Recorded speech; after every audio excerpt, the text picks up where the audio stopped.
السلام علیکم ناظرین، آپ دیکھ رہے ہیں جے اے ویوز میں ہوں سوار رحمان۔ میرے ساتھ موجود ہیں سینئر صحافی ہیں، تجزیہ کار ہیں جمشید انصاری صاحب۔ سر کیسے ہیں آپ؟ الحمدللہ ٹھیک ٹھاک۔ سر بہت شکریہ آپ نے وقت دیا اپنے ہی چینل کو، کیونکہ آپ کے ناظرین جو ہے وہ آپ سے ہمیشہ جو ہے بڑی اہم معلومات کی توقع رکھتے ہیں۔ میرا آج آپ سے 2 سوالات ہیں اور انتہائی اہم ہیں۔ سر ایک تو فضل الرحمان صاحب نے اسرائیل مخالف ریلی نکالی، لیکن ہم دیکھ رہے ہیں کہ پچھلے 3-4 تقریروں میں انہوں نے فوج کے خلاف کچھ خاص زہر اگلا نہیں ہے جو وہ کرتے آئے ہیں، تو ایسا لگ رہا ہے کہ ان کا سافٹ ویئر جو ہے وہ اپ ڈیٹ ہو چکا ہے۔ دوسرا یہ کہ خان صاحب پر وہی تنقید ابھی تک جاری ہے کہ یہ قادیانی ہیں، غیر مسلم ایجنٹ ہیں، تو کیا ان کا آخر مسئلہ کیا ہے پھر؟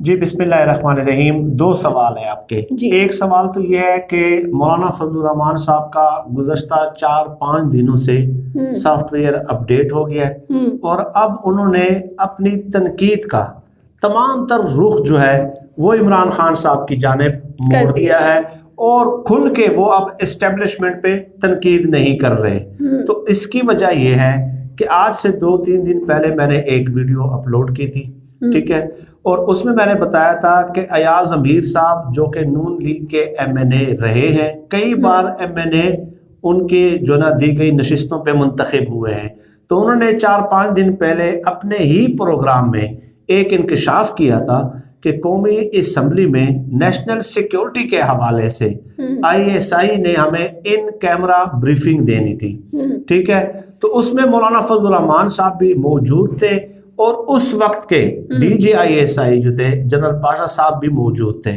تو مولانا فضل الرحمان صاحب نے حسب عادت حسب روایت وہاں بھی جو ہے نا اپنی ایفیشنسی دکھانے کی کوشش کی، وہاں بھی وہ گرجتے رہے اور برستے رہے۔ تو ایاز امیر صاحب کہتے ہیں کہ ڈی جی آئی ایس آئی جو کہ اس وقت حاضر service D G I S I تھے، انہوں نے کہا کہ مولانا صاحب میں لیبیا کا ذکر نہیں کرنا چاہتا، اچھا، میں لیبیا کی فنڈنگ کا بھی ذکر نہیں کرنا چاہتا، ٹھیک ہے، اور اگر نہیں کرنا چاہتا تو اس کی کوئی اور وجہ نہیں ہے بلکہ صرف اور صرف حد ادب ہے، یعنی میں ادب کی وجہ سے لیبیا کی فنڈنگ کا ذکر نہیں کر رہا۔ تو ایاز امیر صاحب کہتے ہیں کہ اس کے بعد یہ نیشنل سیکیورٹی کے حوالے سے ان کیمرہ اجلاس کئی گھنٹے جاری رہا، لیکن حرام ہے کہ مولانا فضل الرحمان صاحب کی زبان سے ایک لفظ بھی نکلا ہو، ٹھیک ہے۔ تو اس وقت حاضر service D G I S I کی جانب سے آفیشل پوزیشن میں یہ بات کرنا یہ ظاہر کرتا ہے کہ ہماری ایجنسیز کو ان کے تمام کرتوتوں کا مکمل طور پہ علم ہوتا ہے، ٹھیک ہے۔ اب آپ دیکھ لیجئے گا کہ فارن فنڈنگ کیس میں اپوزیشن نے ایک واویلا کرنا شروع کر دیا، اور واویلا کیا تھا کہ جی اسرائیل سے پیسے آئے ہیں، بھارت سے پیسے آئے ہیں پی ٹی آئی کے اکاؤنٹس میں۔ اب الیکشن کمیشن نے 24 فروری کو 19 پارٹیوں کو نوٹس جاری کر دیے ہیں، جس میں مولانا فضل الرحمان صاحب کی جماعت بھی شامل تھی، اچھا، ٹھیک ہے۔ تو یہ جو بھی اقدام اٹھاتے ہیں یہ خود ہی مزید جو ہے نا دلدل میں دھنستے چلے جاتے ہیں۔ اب مولانا فضل الرحمان صاحب کو پتہ چل گیا ہے کہ میرے خلاف جو ہے نا گھیرا تنگ ہو رہا ہے۔ ایک طرف جنرل پاشا صاحب کا وہ بیان دیکھ لیں کہ وہ کہہ رہے ہیں کہ لیبیا کی فنڈنگ کا میں ذکر نہیں کرنا چاہتا، کہیں ایسا نہ ہو کہ وہ سارے کھاتے جو ہے نا وہ کھل جائیں اور وہ انکشافات ہوں جس سے آپ کے پاؤں تلے سے زمین نکل جائے گی۔ ہماری ایجنسیوں کے پاس وہ کچھ موجود ہے۔ گو کہ میرا سوال ان سے یہ بھی ہے کہ اگر یہ سب کچھ آپ کے پاس موجود ہے تو اس کے باوجود بھی ایسی باتوں پہ ایکشن نہ لینا میرے خیال میں یہ بہت بڑی زیادتی ہے، ٹھیک ہے۔ تو مولانا فضل الرحمان صاحب کو پتا ہے کہ اب یہ جو فارن فنڈنگ میں میری بھی گردن جو ہے نا اس تک بھی ہاتھ پہنچ رہا ہے، اور ایجنسیوں کے پاس تو ہمارے تمام تر ریکارڈ اور کرتوتوں کے تمام تر ریکارڈ موجود ہیں۔ ایک وجہ تو یہ ہے۔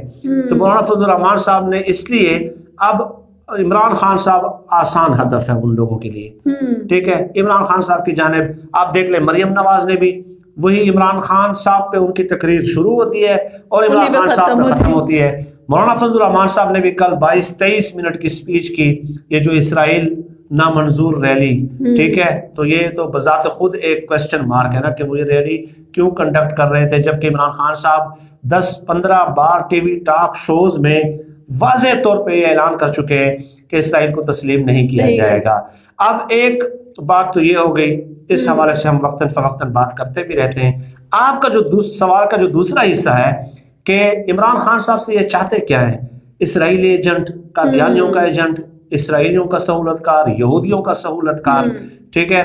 तो इस हवाले से पहले तो मैं ये बता दूं कि ये जो इल्जामात लगा रहे हैं, नवाज शरीफ के दौर में 2 बार इन्हीं के पार्टी के जो रहनुमा थे मौलाना मोहम्मद अजमल कादरी, उसने खुद टीवी टॉक शोज में आके एतराफ किया है भाई कि मैं इसराइल गया हूँ, ठीक है। और अपने सोशल मीडिया पेजेस पे, अकाउंट्स पे उन्होंने तस्वीर जारी की हैं जिस वफद में वो शामिल थे और वहां पे इसराइली वफद के साथ जो वो मुलाकात कर रहे हैं, तो वो तो मौलाना फजलुर रहमान साहब की जमात के थे, ठीक है।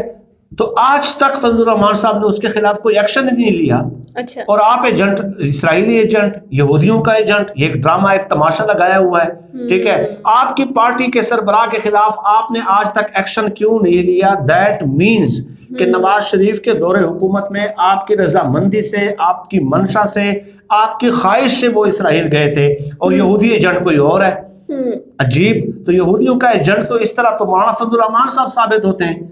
देखें, मौलाना फजलुर रहमान साहब पे सवालात उठाए, 3-4 सवालात उठाए, उनके पार्टी के मोस्ट सीनियर रहनुमाओं ने, मौलाना फजलुर रहमान साहब ने उनको जमात से निकाल दिया। तो एक शख्स अगर इसराइल जा रहा है आपकी पार्टी का और 2 बार जा रहा है और वो इंटरव्यूज में भी इकरार कर रहा है, हम इल्जाम भी नहीं लगा रहे और आप उसके खिलाफ एक्शन नहीं ले रहे, ठीक है, उसके बावजूद, तो इसका मतलब ये हुआ कि ये आपकी पार्टी पॉलिसी की खिलाफ वर्जी उसने नहीं की। तो ये इस तरह आवाम को बेवकूफ बनाते हैं। और एक बात बता दूं आपको कि फजलुर रहमान साहब चाहते क्या हैं। 1977 में PNA, पाकिस्तान नेशनल अलायंस, 9 सियासी जुमातें थी, उनको कहा जाता था 9 स्टार्स। उन्होंने जुल्फकार अली भुट्टो के खिलाफ तहरीक शुरू की और तहरीक शुरू किस बात पे की थी कि धांधली हुई है।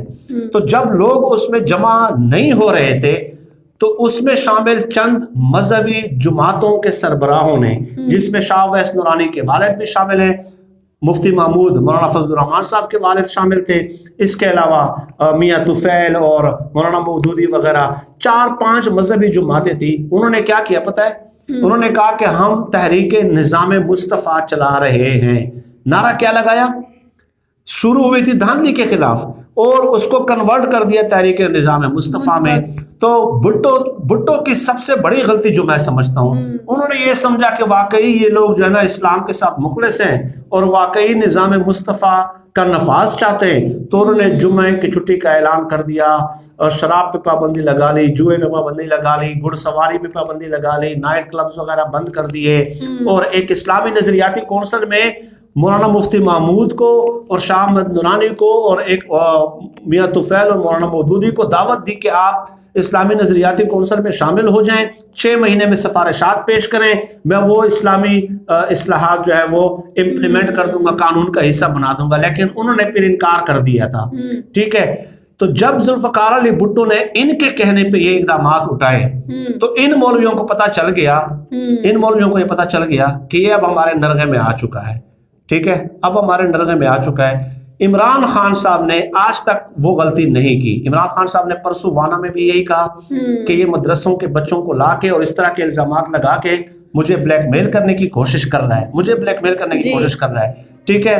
क्योंकि अगर आप एक बार इनसे ब्लैकमेल हो जाएंगे तो फिर आपका जो है जवाल शुरू हो जाता है। ये इमरान खान साहब को आसाबी तौर पे इस तरह के इल्जामात लगा के मौलाना फजलुर रहमान साहब इसराइलियों का एजेंट, कादियानियों का एजेंट, वो इसको आसाबी तौर पे ब्लैकमेल करना चाह रहे हैं। लेकिन इमरान खान साहब ने परसों वाना में जो साफी के सवाल का जवाब दिया, मेरा दिल बड़ा खुश हुआ है कि ये मुझे ब्लैकमेल करना चाह रहा है मौलाना फजलुर रहमान साहब। माजी के हुक्मरान इस तरह के बयानिए से ब्लैकमेल होते रहे, लेकिन मैं इनसे ब्लैकमेल नहीं हूंगा। जुल्फकार अली भुट्टो इनसे ब्लैकमेल हुए थे। तो इन्हीं मौलवियों ने जो है ना, बहुत सारी फैक्टर्स थे उसमें, लेकिन इन्हीं मौलवियों ने फिर तख्ता-ए-दार तक जो है ना जुल्फकार अली भुट्टो को पहुंचा दिया था। इसलिए इमरान खान साहब से मेरी गुजारिश है कि बिल्कुल 1% भी इस किस्म के बयानिए से जो है ना ब्लैकमेल नहीं होना।